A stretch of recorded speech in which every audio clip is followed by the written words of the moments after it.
తిరుమల శ్రీవారిని దర్శించుకున్న తెలంగాణ సీఎం రేవంత్ రెడ్డికి ఆశీర్వచనం చేసి తీర్థప్రసాదాలు అందించిన అర్చకులు.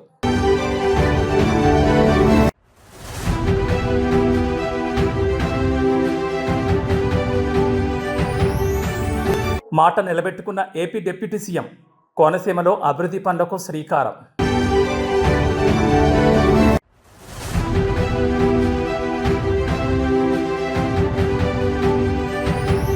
సివిల్ ఏవియేషన్లో సరికొత్త శకం. ధ్రువ్ ఎన్జీ హెలికాప్టర్ను ప్రారంభించిన కేంద్ర మంత్రి.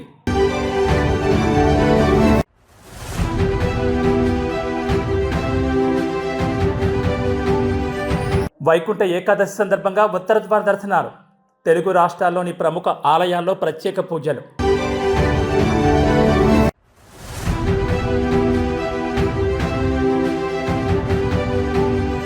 మేడారం జాతరపై తెలంగాణ సర్కార్ నజర్. 24 శాఖల సమన్వయంతో కదిలిన అధికార యంత్రాంగం. తెలుగు రాష్ట్రాలతో పాటు దేశవ్యాప్తంగా ఉన్న వైష్ణవ ఆలయాలు వైకుంఠ ఏకాదశి శోభతో వెలిగిపోతున్నాయి. భక్తులు వేకువజామునే 2 గంటల నుంచి ఉత్తర ద్వార దర్శనం కోసం ఆలయాలకు తరలివచ్చారు. తిరుమల శ్రీవారి ఆలయంలో సోమవారం అర్ధరాత్రి 1:30 నుంచి వైకుంఠ ద్వార దర్శనాలు ప్రారంభమయ్యాయి. మొదట వీఐపీలకు వైకుంఠ ద్వారం గుండా శ్రీవారి దర్శనం కల్పించగా సాధారణ భక్తులకు ఉదయం 6 గంటల నుంచి దర్శనానికి అనుమతించారు. ఈ సందర్భంగా తెలంగాణ ముఖ్యమంత్రి రేవంత్ రెడ్డి కుటుంబ సభ్యులతో కలిసి వేకువజామునే శ్రీవారిని దర్శించుకున్నారు. సోమవారం రాత్రి తిరుమలకు చేరుకున్న ముఖ్యమంత్రి కుటుంబానికి ఆలయ అర్చకులు శాస్త్రోక్తంగా స్వాగతం పలికారు. టీటీడీ చైర్మన్ బీఆర్ నాయుడు, ఇతర అధికారులు సీఎంకు ఘనంగా స్వాగతం పలికారు. దర్శన అనంతరం అర్చకులు ఆశీర్వచనం చేసి సీఎం కుటుంబానికి తీర్థప్రసాదాలు అందజేశారు. వైకుంఠ ఏకాదశి సందర్భంగా తిరుమల గిరులు, ఆలయ ప్రాంగణం గోవింద నామస్మరణతో మారుమోగుతున్నాయి.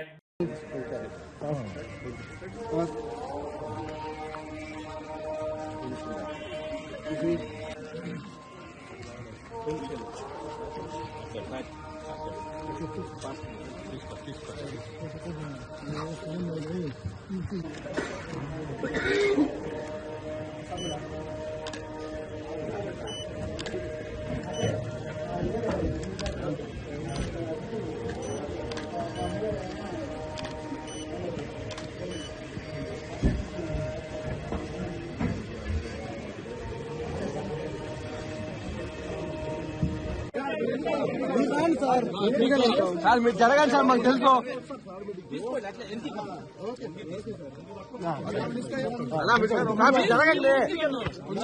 డాక్టర్ బిఆర్ అంబేద్కర్ కోనసీమ జిల్లా పరిధిలో అభివృద్ధి కార్యక్రమాలకు శంకుస్థాపన చేశారు AP deputy CM Pawan Kalyan.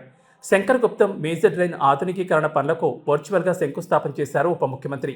మంగళగిరిలోని క్యాంపు కార్యాలయం నుంచి కార్యక్రమంలో పాల్గొన్నారు. ఈ కార్యక్రమంలో జలవనరుల శాఖ మంత్రి నిమ్మల రామానాయుడు కూడా పాల్గొన్నారు.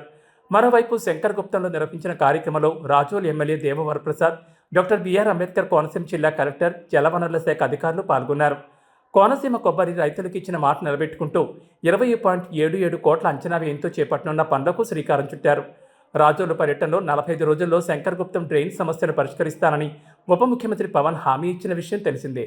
అయితే 35 రోజుల్లోపే సమస్యకు పరిష్కారం చూపారు ముఖ్యమంత్రి చంద్రబాబు నాయుడు, ఉప ముఖ్యమంత్రి పవన్ కళ్యాణ్.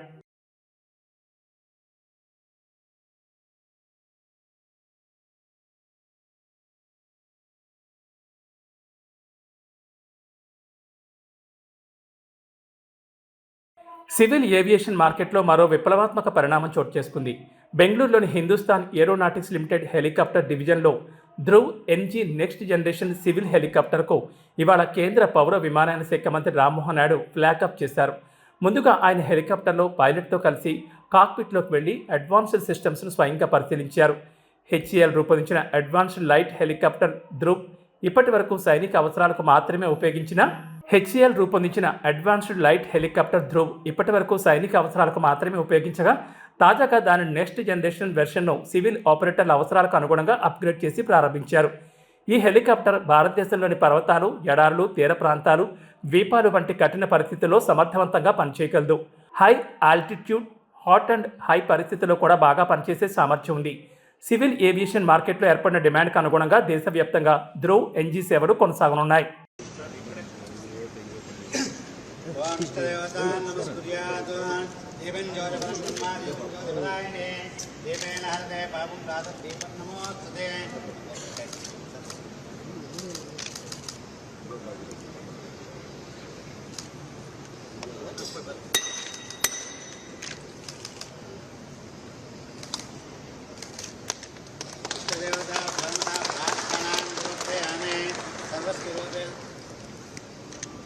सर्वस्वरूपेदर्वेशे सर्वेक्रमन्दे तयोज्यस्त्राहिणो देवे दुर्गे देवे नमोस्तुते लक्ष्मीं क्षीरसमुद्राय दयां श्रीरङ्गदामेश्वरीं दासे भूतमस्तुदेवनतां लोकैकदीपाङ्कुरां श्रीमन्मन्दकटाक्षरस्तु ब्रह्मेन्द्रगङ्गाधरां ओं महादेव्यै च विद्महे.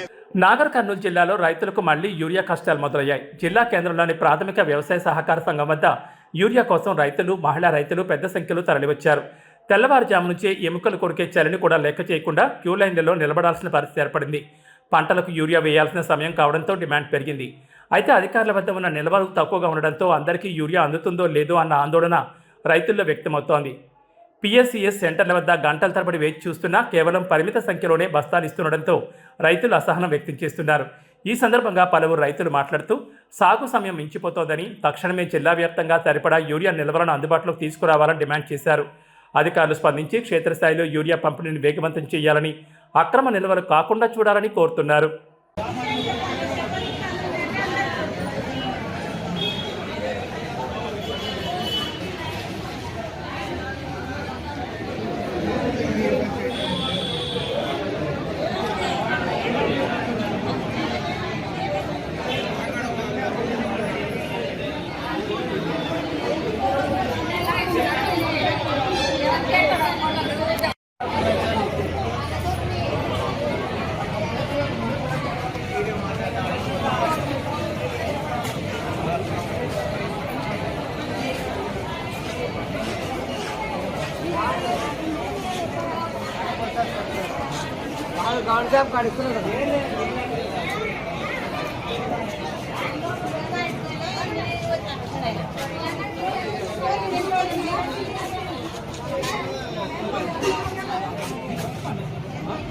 రైతుల కోసం అయింది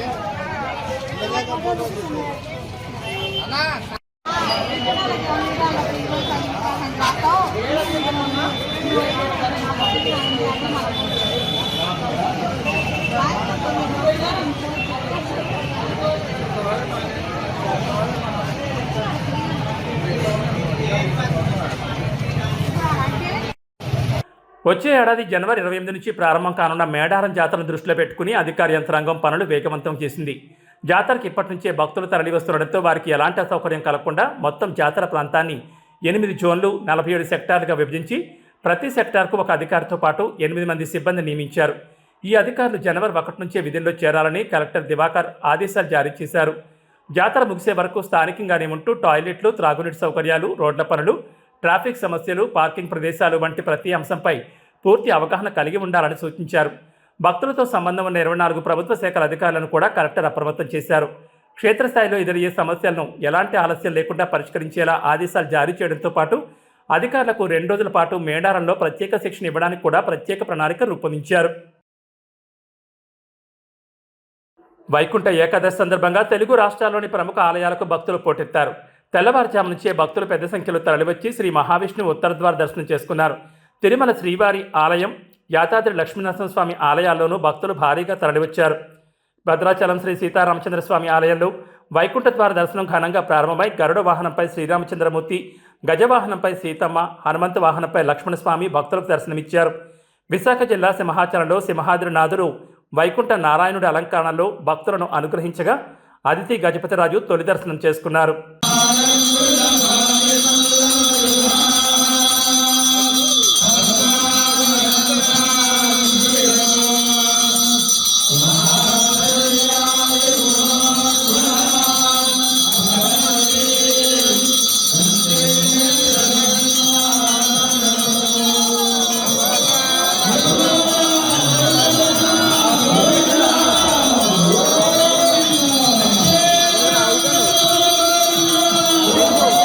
నగరికి సరి అయి వెలసిన వరశ్రీ గోదాపురమధ్యంబుల పరివిధ చిత్తరవులు మెరయగా పరమాంనాయము బ్రహ్మను పలుకగా అరవిందాస్త్యులు హారతులివ్వగా సరసిజ వదనలు సరుపగా నాట్యం బాడగా అద్భుతంగా చాలా వైభవంగా స్వామివారి యొక్క ముక్కోటి ఏకా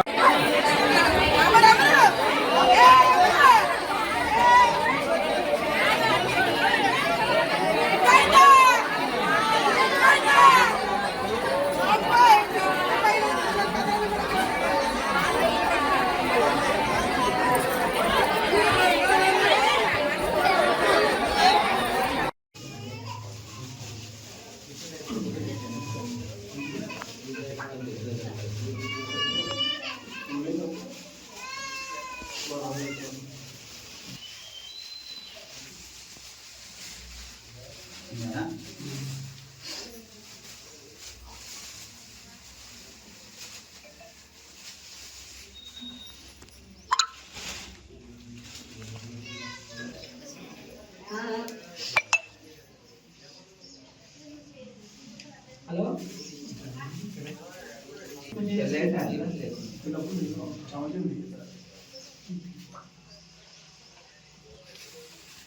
అన్నదలే అన్నదలే చిన్న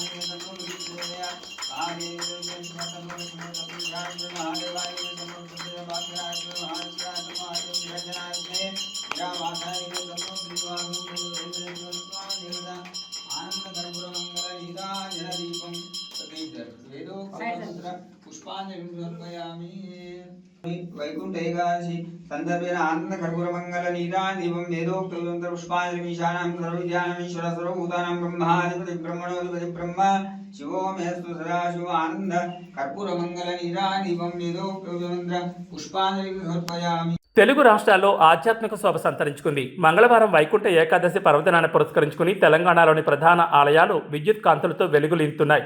నేడు శ్రీ మహావిష్ణువు ముక్కోటి దేవతలతో కలిసి భూలోకానికి విచ్చేసి భక్తులకు దర్శనమిస్తారని ప్రతీతి. స్వామివారిని ఉత్తర ద్వారం ద్వారా దర్శించుకునేందుకు లక్షలాది మంది భక్తులు తరలిరానున్నారు. ముక్కోటి ఏకాదశి సందర్భంగా రాష్ట్రంలోని భద్రాద్రి, యాదగిరిగుట్ట వంటి ప్రసిద్ధ వైష్ణవ క్షేత్రాలు రంగురంగుల విద్యుత్ దీపాలు, సుగంధభరిత పుష్పాలతో అత్యంత సుందరంగా ముస్తాబయ్యాయి. భక్తులకు స్వాగతం పలుకుతూ ఆలయ రాజగోపురాలను, ప్రాకారాలను అలంకరించారు. తోపులాటలు జరగకుండా పెద్ద సంఖ్యలో పోలీసు బలగాలను మోహరించారు. నిరంతర పర్యవేక్షణ కోసం సీసీ కెమెరాలను ఏర్పాటు చేశారు. వైకుంఠ ఏకాదశి వేడుకలకు యాదగిరిగుట్ట లక్ష్మీ నరసింహస్వామి దేవస్థానం, పాతగుట్ట ఆలయం ముస్తాబైంది. నేడు ఉదయం 5:30 గంటలకు స్వామివారి ఉత్తరద్వార దర్శనాన్ని వైభవంగా ప్రారంభించారు.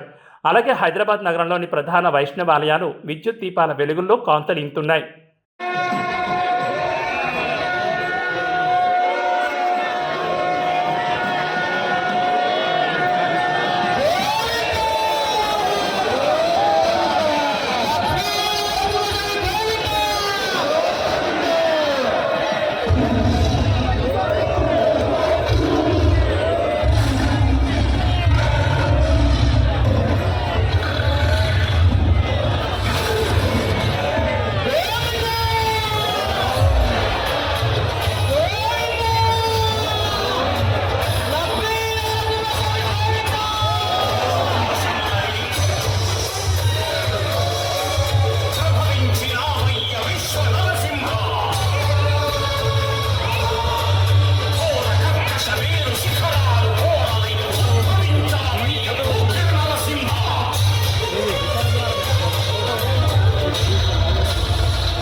ఎన్టీఆర్ జిల్లా గంపలగూడెం మండలంలో పాఠశాల విద్యార్థులకు త్రుటిలో ప్రాణాపాయం తప్పింది. విద్యార్థులతో వెళ్తున్న స్కూల్ బస్ ప్రమాదానికి గురవడంతో ఒక్కసారిగా కలకలం రేగింది.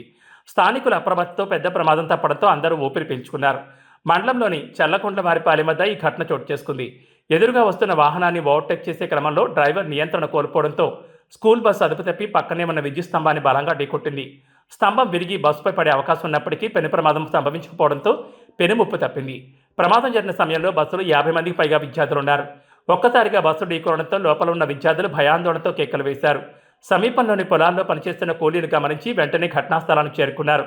చాకచక్యంగా వ్యవహరించిన కూలీలు విద్యార్థులను ఒక్కొక్కరిని సురక్షితంగా బయటకు తీసుకొచ్చారు.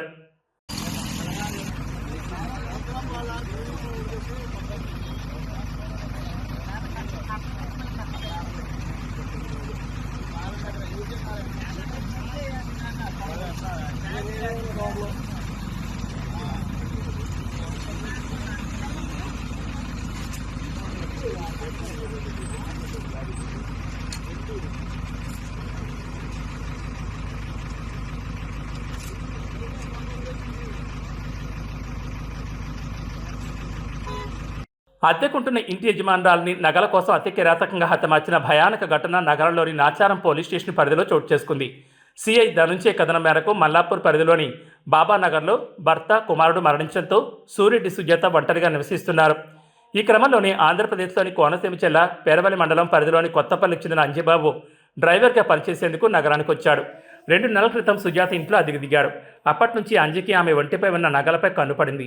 ఆమెను ఎలాగైనా అంతమొందించి బంగారాన్ని తీసుకుని సెటిల్ అవ్వాలని అనుకున్నాడు. కాగా ఈ నెల 19న రాత్రి గుట్టుచప్పుడు కాకుండా సుజాత గొంతును బలంగా నులిమి హత్య చేశాడు.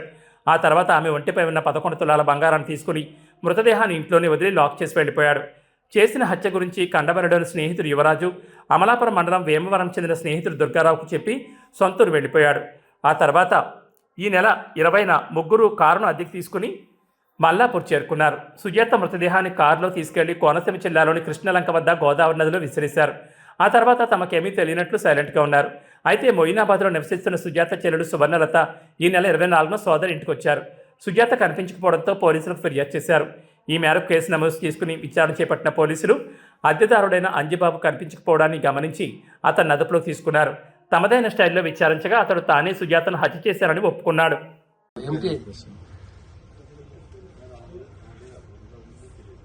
पेटीएम पर 260 रुपए प्राप्त हुए। వాటర్ కార్డ్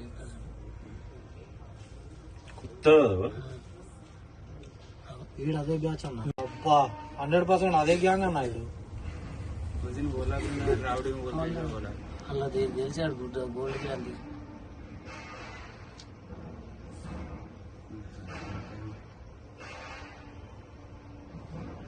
फिर जाके भी उधर इधर घूम रहा, मगर रूम के नहीं घूम रहा. అది కొత్త బ్యాగ్ కొన్నాడు. రైట్ వెళ్ళిపోయింది. వైకుంఠ ఏకాదశి పర్వదినాన్ని పురస్కరించుకుని కోనసీమ జిల్లాలోని ప్రసిద్ధ పుణ్యక్షేత్రం అప్పన్నపల్లి శ్రీ బాలబాలాజీ స్వామివారి ఆలయం భక్తులతో పోటెత్తింది. తెల్లవారుజాము నుంచి ఉభయ గోదావరి జిల్లాల నలుమూల నుండి భక్తులు పెద్ద సంఖ్యలో తరలివచ్చి స్వామివారిని దర్శించుకుంటున్నారు. ఏకాదశి సందర్భంగా ఆలయంలో బాలబాలాజీ స్వామివారు ఉత్తర ద్వారం గుండా భక్తులకు దర్శనమిచ్చారు. ఈ పవిత్ర దర్శనం కోసం భక్తులు గంటల తరబడి క్యూ లైన్లో వేచి ఉండి గోవింద నామస్మరణతో స్వామివారిని స్మరించుకున్నారు. భక్తుల రద్దీని దృష్టిలో ఉంచుకుని ఆలయ అధికారులు ప్రత్యేక క్యూ లైన్లు, చెరువు పందిళ్లు మరియు తాగునీటి సౌకర్యాన్ని ఏర్పాటు చేశారు. ముక్కోట ఏకాదశిని పురస్కరించుకుని ఆలయ ప్రాంగణాన్ని రంగురంగుల విద్యుత్ దీపాలు మరియు వివిధ రకాల విదేశీ పుష్పాలతో అత్యంత సుందరంగా అలంకరించారు. ఆలయానికి వచ్చే భక్తులకు ఎలాంటి ఇబ్బందులు కలగకుండా కట్టుదిట్టమైన భద్రతా చర్యలు చేపట్టారు.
సంచలనం సృష్టించిన డ్రైవర్ రాయుడు హత్య కేసు విచారణలో కీలక పరిణామం చోటు చేసుకుంది.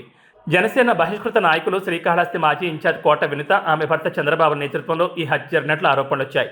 ఈ కేసులో కోట వినితకు మద్రాస్ చీఫ్ సెషన్స్ కోర్టు గత కొద్ది నెలల క్రితం బెయిల్ మంజూరు చేసింది.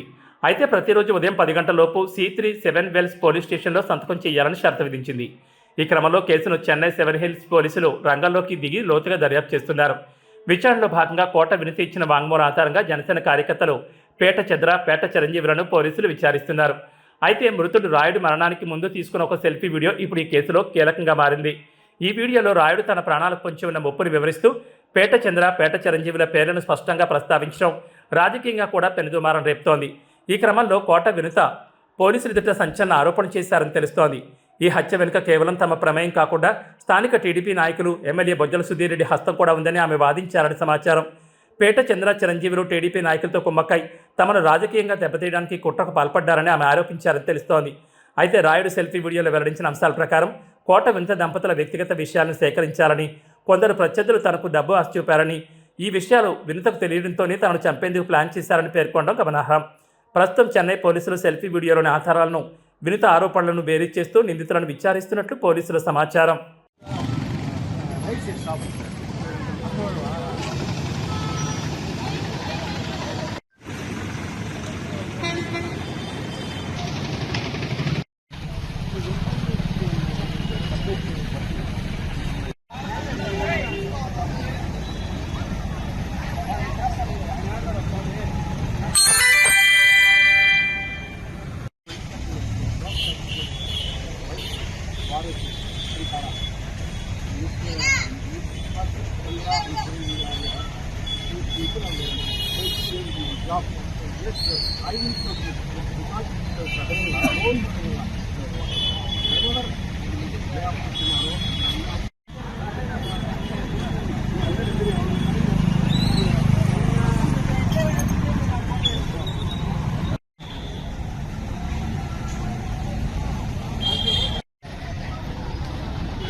మైదేం అలా ఏ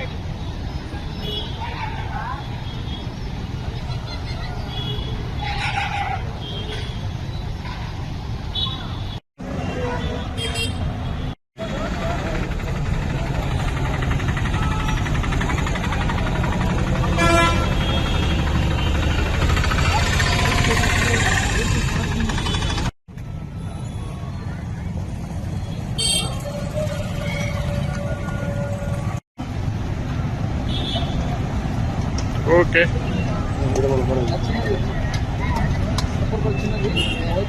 వచ్చినది 50 రూపాయలు.